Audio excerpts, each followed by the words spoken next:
Welcome to The Last Word. I'm David Jenkins. This is Chris Popes. This is our second annual Football Wordies edition, where we give out nothing, but we just kind of say what our winners are going to be. It's so anticlimactic. Our opinion matters. To us. And to that's everyone. To everyone around, to the millions watching at home, and the billions around the world. Yeah, okay. That have never heard of us. I'm sure that, you know. I have a huge following in Taiwan. I don't know what you're talking about. People love me there. Yeah, that and probably your coconut bra that you wore a couple weeks ago. But however, you got to bring them home, baby. You know, we really need to give them something, you know, other than just, we'll give them airtime, I guess, but, you know, other than, you know. Hey. We probably give it to them and be like, what is this? Who are you? Who is this? What are you doing? Get out of my house. That's, you know. Well, let's get to it since we've promoted it so well. Player of the year. Let's just start off with a bang. All right. Boom. Player of the year. The top player of the year, Dante Vandeven from Jackson, quarterback.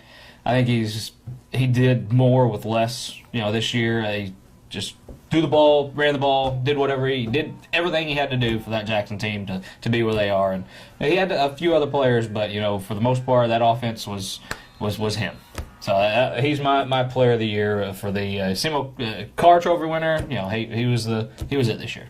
You're looking off my sheet. I think you're looking off my sheet. I'm pretty sure you're looking off my sheet because I've got Dante Vandeven too, for the exact same reasons you said. Totally solidified my pick. You know, obviously, I thought he was heads and tails without question the best football player in Southeast Missouri. I know that Al Young gets a lot of, but you take Al Young away from Cape. Cape's still, I think, in the exact same spot they finished up.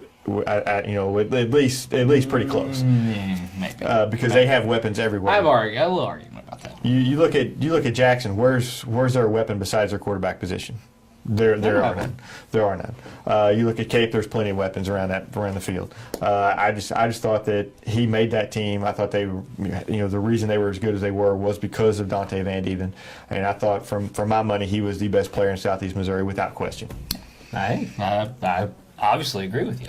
I know. But we do split it up a little bit. You know, we have our offensive player of the year and our defensive player of the year. And since we talk about Dante Vandeven, the offensive guy, I go different on the offensive player of the year. I'm different in that opinion.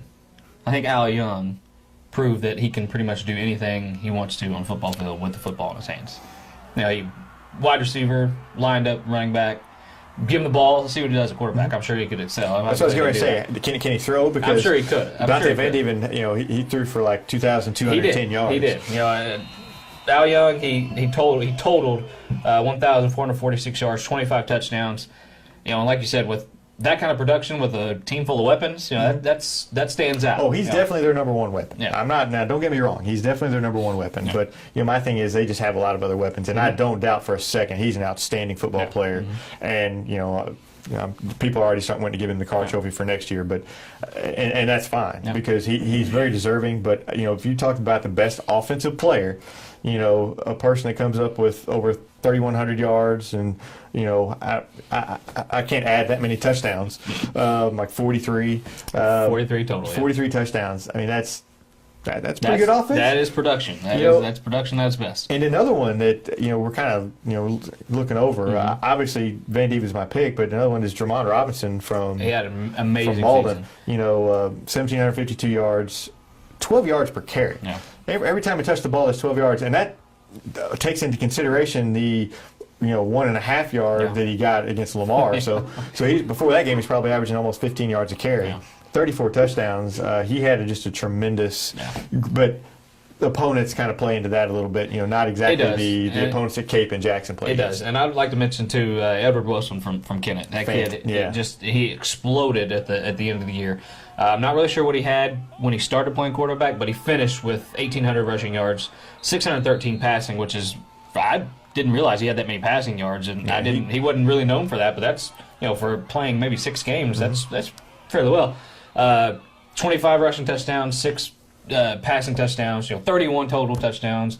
That kid, he about made half the season. He made that Kennett team go, and I just wanted to give him a mention as far as who I was thinking of through my Offensive Player of the Year. And we had a lot of skill guys this year. I didn't think we'd have that many going in, but you talk about Draymond Robinson. Cortez Dobbins, I think, is one of the most underrated players this year. I think he scored. I'm wanting to say around 40% of the time he touched the ball, he scored. Now that's a touchdown. I'm not talking about yards. I'm talking about he scored every time he touched the ball. 40% of the time he scored. It's just, You know what that tells me? They should pass him the ball more. he probably should have got the ball a little bit more. But there's just a ton of kids that this year for some reason just put up a lot of good Here's one question yards. I have about Edward Wilson, and we can go on after this. But so next year you have Akeem Nelson back, and you have Edward Wilson. Who's your quarterback?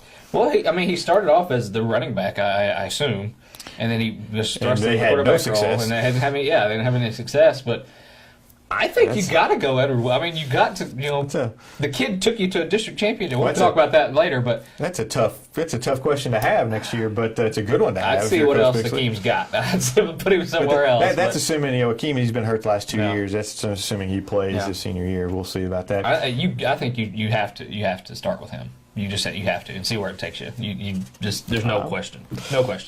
Anyway, best defensive player of the year. Best defensive player. I'm going to go a little outside the box here. I'm going the best defensive player that I saw all year, and this is what I saw, was Derek Pringle of Portsville. Excellent. He played 7.5 games, and he had an injury there near the end. But he had 118 tackles, 6 sacks, a block punt, a defensive touchdown. I mean, he was everywhere. I saw him play 2 games, and he was everywhere. And he was the heart and soul of that defense at Portsville. And for my money, he was the best defensive player. Absolutely tremendous pick. I mean, he's probably one of the best football players I saw all year, the past 2 years. I hope somebody picks him up somewhere and he can continue to play. But you ready for mine? I'm ready. It's a whopper. It's like out of this world. Who's that guy? Preston Hobeck from Jackson. All-State, Preston Hobeck. All-State, best defensive player in the CMO Conference. As a defensive lineman, 65 tackles, 20 tackles for loss, 11 sacks. I mean, he just, disrupted everything. He's been there the last 2 years. And he has a mullet. It's a horrible haircut, man. Yeah, I respect your game. I don't respect your hair game. I mean, obviously, we're total guy with opposites. no hair. We're total opposites in that. But You should love his hair. The fact that he can actually grow it. I can grow my hair. People, I can grow it. I choose to shave it. It's a little thin up here, though. Anyway, Preston Hobeck, you can't find much better than him as far as defensive lineman goes. My alternate, so to speak, would be Nick Thompson from Malden. He impressed me so much as the linebacker. Finished with 94 tackles. 2 forced fumbles, 5 interceptions, 3 return touchdowns, 7 sacks. And he only played about a half every game. Exactly, and that's what's so impressive about these Malden stats is my goodness, what could they have done had they played 4 quarters? It just and Nick Thompson, I mean, he's good, and Draymond Robinson, he's another linebacker that probably got a little underappreciated or underrated as far as that goes at that position, but I think he led them in tackles. Right. My under the radar pick was Bud Hilburn from Kennett. Also a good one. He All-State, but 141 tackles, 7 sacks, 29 tackles for loss. 29. That's nearing state record territory. And 5 forced fumbles. But he had a terrific season for Kennett, and Kennett. I used to getting some awards, and they got one. Bringing them up here, we're bringing up a couple of their players already. So and that happens. Pixley just in his second year, they're starting to turn it around, and that leads us to our coach of the year. My coach of the year is Arlen Pixley Kennett. To take a third-string quarterback and make the district championship game with a team that really wasn't very good to start the season, and the way they turned it around there, and the way he kind of molded that offense for Edward Wilson, and I just thought that he's got them on the right track. I just thought he deserves to be coach of the year. We knew going in when he took that job he'd make a difference, and he definitely has. I didn't know if it was going to be this soon, but everything just kind of fell into place for him, and kudos to him and kudos to that coaching staff and that team. But my coach of the year took him all the way to the championship game. Coach Nathan Norman from Cape Central. I know what your argument's going to be. They have loads of talent. They're supposed to be there. But you got to harness that talent. You got to put them in the best positions to win, and he did that. You can't really question somebody who gets the state championship game, but I always kind of look for the best coaching job that I saw. Get you. And the best coaching job I thought was Pixley, but you can't argue that Coach Norman has got that program turned around, and they're definitely going in the right direction. And the fact that they even had the lead on Webb City was just kind of shocking to me. And I thought the first half they played them tit for tat. Second half the best team kind of rose to the top, but you can't. Norman, you can't go wrong with him. And, you have Wyatt from Malden, another one who did, but they had outstanding talent also. They kind of did what was expected. Jackson, same way. So, Norman, can't go wrong with him. And that'll lead us into, we had a coach of the year. We knew teams were top of the team. We knew that. Jakes, who's your surprise team of the year? My surprise team actually is Malden. I knew they were going to be good. I knew that they were going to challenge Crowsville for the district title, and I thought they would be. I had no idea that they were going to put up the numbers they put up and have the season that they had. I mean, to me, it just shocked me. And, a lot of times your surprise team is a team that kind of comes up, maybe wins, kind of 6-7 games that weren't supposed to win many. But for me, Malden, I mean, I was just shocked by how good they actually were this year. Yeah, and, thinking of this category, I thought about East Prairie, going from one win or no wins to 6, 7, maybe 6. I think this year they had. I was like, that's pretty good. No, Kennedy Indians. Who would have ever thought that they'd be in a district championship game this year? Not me. Charlie didn't. I know he didn't. Nobody did. And started the year 3-5, ended it on a 4-1 stretch. Ended 7-6 overall, but. They beat St. Genevieve, which Kennett doesn't beat St. Genevieve. Just normally. It just doesn't happen. And, it just kind of goes all the way what we talked about. We got Edward Wilson and the coaching job that Pixley and Company did. It all fell into place for them. And, they surprised, I think, everyone this year. And that like I said, we'll see what happens next year. But we did the surprise team. Yes. What about the best team? I'm assuming it's going to be Cape Century. The best team, obviously, I think Cape Century. Yeah, I started to say, you make the final in Class 4, and hang with Webb City for a while. Hang with Webb City, that's better than anyone has in the last couple of years. Okay. Well, what's the best game?